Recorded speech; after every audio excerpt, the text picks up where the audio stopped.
So interventions these days are high. You might want to look up your local hospital and see what their C-section rate is. Some hospitals have higher C-section rate than others.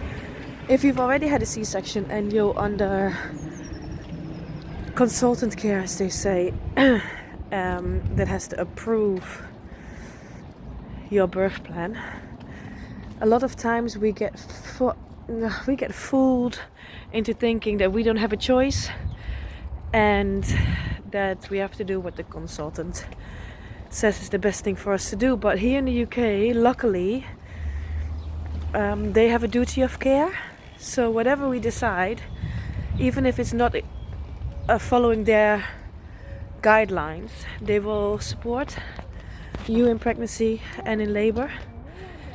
So it's always good to be informed, because only when you're informed you can make educated choices, and that's so very important in any aspect of life, but especially in this, because you want to know your statistics, you want to know the risks, because often they exaggerate the risks that are really there, and it can be very frustrating, especially, for example, in my situation, I've had 2 cesareans that were unneeded just because they were in a posterior position and they weren't able to flex their heads.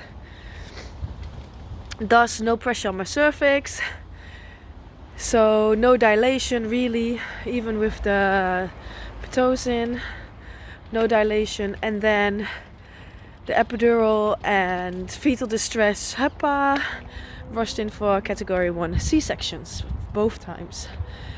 When you then learn afterwards that was unnecessary and you could have done so many different things about it, it makes you very frustrated, because the bonding is different with a cesarean baby compared to a vaginal baby. The recovery is different.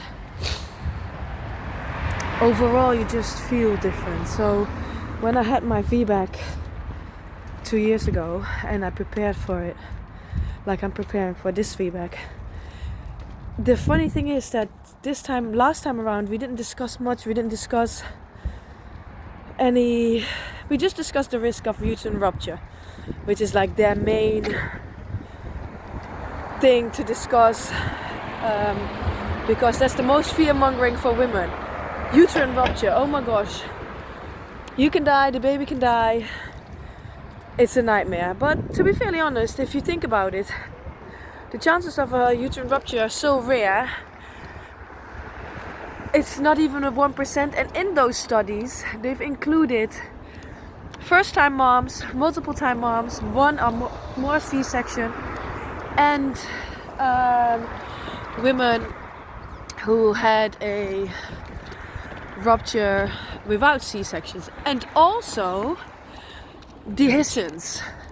So everybody speaks about uterine rupture all the time, but in these studies you have the dehiscence included as well. So a dehiscence is a window in your uterus. Basically, your uterus gets so paper thin, so by the time they cut you open, they can see your baby, so to speak. Your uterus has 3 layers and it's really thin. Doesn't mean it's ruptured per se. Even a rupture is from one side to the next side, which is very rare to happen. Usually it's a partial rupture. And that's the thing that fears us as mothers probably most, because we want safety above everything, of course. But then when you learn what the real risks are, and that those risks are increased by prolonged labors, the use of medicine to make your contractions stronger, breaking your waters, and those type of malpositioning, and the peak for rupture is between 4 and 5 centimeters, then you realize that's actually not as bad as they make it seem. So it's all about being educated, because you have to also understand how many women, first time moms, multiple moms, Vbacers, could have had a dehiscence while birthing, right? No one knows. You wouldn't know unless you get cut open, because then they'll be able to see it.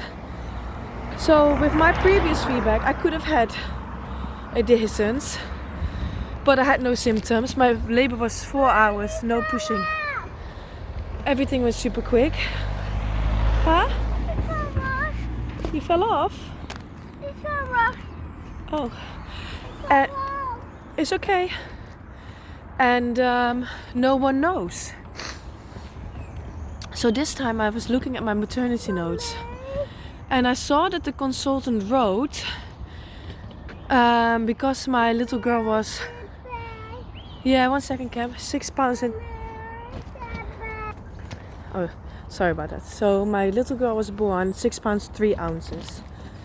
I didn't do any checks after birth because I just wanted to relax. I had my Vbac, I was high on adrenaline, and then I just read my notes that the consultant wrote down that she's requested serial ultrasounds because my little girl was in the 5th and 10th percentile. My whole pregnancy, I was low risk. Everything was fine. I was growing fine. Baby was doing. No one has mentioned anything to me during my pregnancy. Even after she was born, no one has mentioned anything about her being a somewhat classed low birth weight.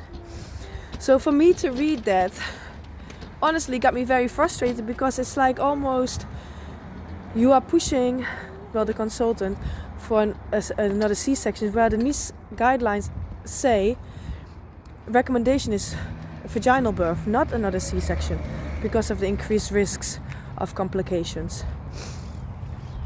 So it's like these little things that get me annoyed, but I shouldn't really pay attention to it, because even now no one has mentioned anything. My belly is measuring fine, and it just gets me stressed in my head for no reason whatsoever.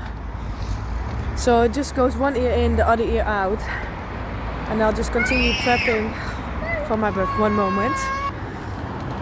And really, that's all you can do.